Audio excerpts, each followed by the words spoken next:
반갑습니다. 소영입니다. 오늘 지수펀드 2168 주식이 3000포인트를 탈환하려고 노력하고 있습니다. 2920에서 3000 그 사이를 계속 행보하고 있고 오랜만에 오늘 큰 폭으로 상승한 모습을 보였습니다. 한 주간의 장기주식 시세 먼저 한번 시작해 보겠습니다. 현대 ENG 11만 4천원입니다. 실거래가는 11만원까지 현재 내려와 있죠. 기본적으로 고평가 논란에 지속적으로 휩싸이고 있습니다. 현대건설이 현대엔지니어링의 가격에 발목을 잡고 있다. 이미 일찍이 130만원대 매도 포인트를 요구했던 주식이다. 이 정도면 충분히 이익을 실현했기 때문에 이걸 매각하고 새로운 여러가지 종목들을 말씀드렸죠. 개인적으로 요즘 가장 낮게 형성되어 있는 큐라티스 이런 종목들을 편입하는 것이 훨씬 낫다 이렇게 보고 있습니다. LGCN에서 변동 없습니다. 75,000원, 누니 72,000원대 변동 없이 지켰습니다. 누닛이 65,000원까지 밀렸다가 오늘 내일 하고 있죠. 심사 청구가 아마 심사 청구가 이루어지고 기본적으로 상장의 로드맵이 발표되는 순간 8만원은 충분히 넘어갈 주식이다. 8만원에서 9만원, 많게는 10만원까지 기본적으로 72억 원이라는 돈이 이 누닛에 몰리고 있다. 프리 IPO 기존에 받은 총 투자 금액을 상회하는 금액들이 프리 IPO 시장에 몰린다는 것은 그것도 1년 낙을 걸고 미래의 성장성을 상당히 좋게 보고 있다. 누닛을 이렇게 평가하고 있습니다. 바디프렌드 역시 밀렸습니다. 회사가 상장 절차에도 정신이 없어야 되는데 이건 매각까지 나오면서 과연 바디프렌드의 진정성은 무엇인가 의심받고 있습니다. 기본적으로 매수 청구권에 대한 의견이 있었습니다. 댓글에서 반대매매 청구권까지 기다려야 될까 아니면 이 반대매매 청구가 높으면 지금 시장에서 사야 됩니까? 라고 묻습니다. 5대5입니다. 매각이 이루어질지는 정확하게 나와 있는 게 없습니다. 만약에 매각이 이루어진다면 저는 개인적으로 올해 순이익 1000억까지 예상하고 있기 때문에 주당 한 3만원 예상해 보고 있는 게 사실입니다. 바디프렌드가 지금 14,500원이면 정말 낮은 가격에 있는 것도 사실입니다. 만약에 이보다 좀 밀린다면 반드시 바디프렌드 매수해서 반대매매를 청구하거나 단기적인 농론으로 가도 충분히 승산이 있다 이렇게 보고 있습니다. 큐라티스 17,000원입니다. 정말로 좋은 가격이다 이렇게 말씀드렸습니다. 큐라티스는 제가 여기서 추천으로 말씀드렸지만 지금 현재 상승 구간을 고스란히 갖고 있는 종목이다 이렇게 말씀드리겠습니다. 심사를 재청구하겠죠. 기술 특례 상장을 위해서 다시 한번 심사 청구를 하고 기특이 통과된 이후에 정식으로 코스닥에 등록을 하겠죠.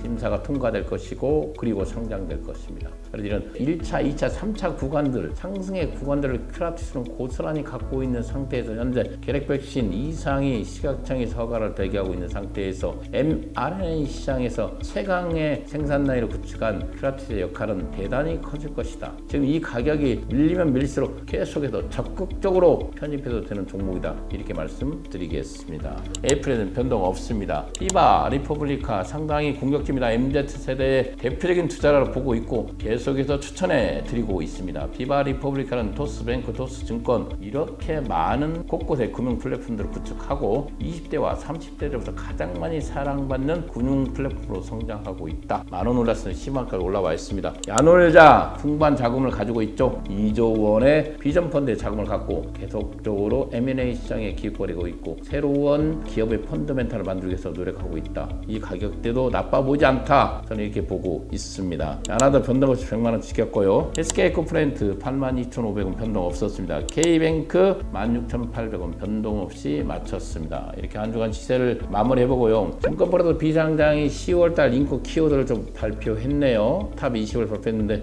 제일 선두권이 바로 두나무가 있습니다. 이 두나무 종목은 인기 조회이면서도 감심 종목 1위로 올라왔다. 이 두나무의 성장은 이 방송을 통해서 또는 머니투데이 방송을 통해서 쉼없이 추천을 드렸습니다. 가상자산과 맞물려 있는 두나무는 LFT 시장의 최강자 역할을 하고 있죠. 하이브 붙었습니다. YG 붙었습니다. 엔터테인먼트와 두나무의 짝사랑은 이제 시작됐습니다. 이제 시작됐고 두나무의 가격이 현재 53만원까지 올라와 있지만 이 가격도 매력적이다. 저는 이렇게 보고 있고 상장되겠죠? 국내보다는 미국에 상장될 가능성이 있다. 저는 그렇습니다. 1년, 2년을 보고 투자해도 정말 안정적인 주식이다. 이렇게 말씀드리겠습니다. 홈페이지 홈페이스 게임즈는 역시나 그 역할을 다 하지 못하고 있습니다. 힘을 못 쓰고 여러 가지 발표를 했습니다. 그러나 그 여부에 대해서 투명성이죠. 이 투명성에 대해서 계속 의문점을 제기하고 있고, 실은 홈페이스 게임즈라든가 홈페이스의 거래 자체가 그들만의 리그에서 이루어지고 있기 때문에 실제로 매도를 하려면 매수자를 찾기 어려운 주식이다,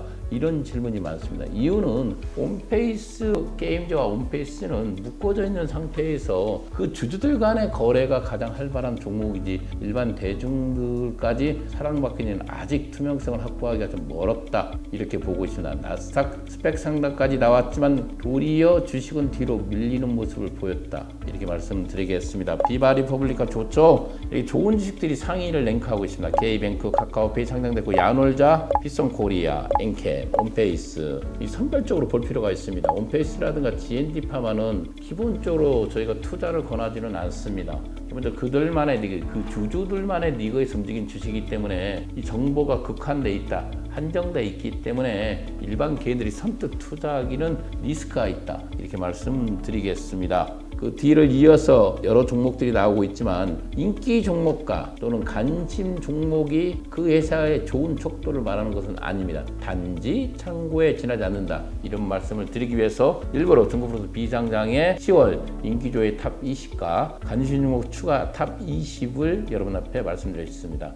요즘 정말로 이 장애 주식의 사랑이 끝없습니다. 이미 증권사 리포트들이 속속 나오고 있습니다. 하나투자증권, 상당히 보수적인 증권사에서도 이 위즈카우라는 종목을 리포트를 최초로 썼습니다. 이 뜻은 이제 제도권 시장에서 장애 주식에 관심을 갖는다는 것은 돈들이 장애 주식에 몰리고 있다, 이렇게 보시면 될 것 같습니다. 이들이 플랫폼 및 리포트까지 제출할 정도로 시장에 역할을 한다는 것은 개인들이 증권사에 문의했다는 거 아니겠습니까? 과연 증권사들이 얼마만큼 비상장에 대한 준비를 하고 있고 이들의 사업에 관련 동향들을 한번 살펴볼까요? KB증권 리서치센터 신성장기업 솔루션 팀을 신설했죠. 비상장 주식거래 서비스도 준비하고 있다, 이렇게 말하고 있습니다. 삼성증권 비상장 투자 프로그램을 매달 진행하고 있고 증권프로도 비상장과 연계해서 서비스를 진행하고 있죠. 가장 공격적인 증권사 중에 하나죠. 다만 삼성증권과 함께 두나무가 운영하고 있는 증권프로 비상장의 가장 큰 단점은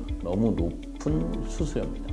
매도자 1%, 매수자 1%. 이게 뭐 장난입니까? 이렇게 많이 폭리를 취하면 험해도 험해서라도 없어하죠. 증권거래소 비상장이 이렇게 높은 폭리를 취한다면 현재 지금 서울거래소 비상장은 수수료가 제로입니다. 공격적으로 가고 있고, 실은 증권거래소 비상장이 5천 개의 거래 주식이 있다고 자랑을 합니다. 실제로 거래되는 게 몇 개나 될 것 같습니까? 과연 5천 개가 어느 근거를 두고 말하는지는 모르겠지만 정말 쓸데없는 기업들까지 증권거래소 비상장에서 거래되고 있다는 걸 증명하는 거 아니겠습니까? 서울거래소 비상장은 정말 대리 종목만 추구한다, 이런 뜻인 것 같고요. 이미 수수료도 재료를 발표했기 때문에 두 군데를 여러분들에게 적절히 비교해서 공략하는 게 좋다. 장애주식 거래 플랫폼은 비교와 비교를 통해서 나가는 겁니다. 지금 현재 증권거래소 비상장의 수수료 1%는 너무 폭리라는 겁니다. 증권거래소 비상장을 운영하는 게 두나무고, 두나무의 또 최대 주주이면서 기업 간 태제주로서는 바로 카카오죠. 카카오의 지속적인 문제점은 바로 이런 겁니다. 개인적으로는 카카오를 추천하고 있습니다. 그러나 지금 비상장의 거래 사이트까지 내려와 있는 상태에서 이렇게 고가의 수수료를 일반 개인들에게 전가시키는 것은 옳지 않다, 이렇게 보고 있고, 만약에 이 정도의 수수료를 받는다면 험해도 험해수를 잡아주기 바란다, 이 말씀을 전해드리겠습니다. DB 금융투자가 실은 2019년도부터 증권사 최초로 비상장 기업 리포트를 주기적으로 발간해 왔습니다. NHN 투자증권도 내년 상반기 비상장 주식거래 서비스를 출시할 예정에 있다. 증권사 비상장 시장에 지도권에 있는 증권사들이 이렇게 관심을 갖는다는 것은 그만큼 장애 주식은 이제 여러분들에게 든든한 새로운 투자처로서 자리 잡았다, 이 모습을 보여드리겠습니다. 비상장 주식이 하락속이죠. 이미 KOTC가 연내 20개사를 진출 목표를 하고 있다. 그만큼 장애 주식이 연초에 17조 있습니다. KOTC 시총이 현재 32조까지 2배 가까이 성장을 했습니다. 그만큼 장애 주식은 여러분들 곁에 가는 동반자가 되고 있다는 것입니다.